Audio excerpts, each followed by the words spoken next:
at a more spiritual level is to do with calling, right? I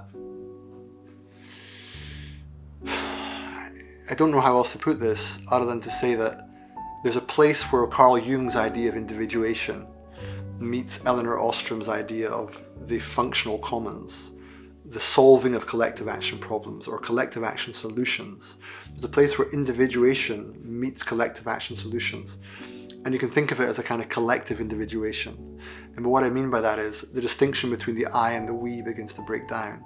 And not in a coercive, there's no individual anymore, but rather the very notion of what an individual is that they're part of a collective and responding to its needs.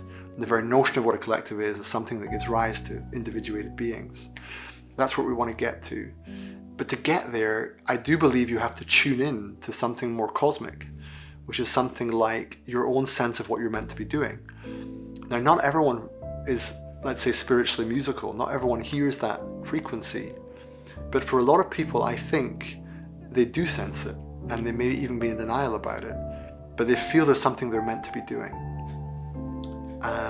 And I guess I feel the more that we tune into that, and of course listen for feedback from the world, otherwise you get caught in narcissistic spirals of self-indulgence, but look at what the world appears to need, think of what you have to offer it, and that's where we're speaking of something like collective individuation. And it's also about potential. It's not just about solving a problem to prop up the status quo. It's like, what is actually transforming the world, changing the underlying form, going beyond it, creatively, subversively, transgressively even. That's the kind of work that excites me.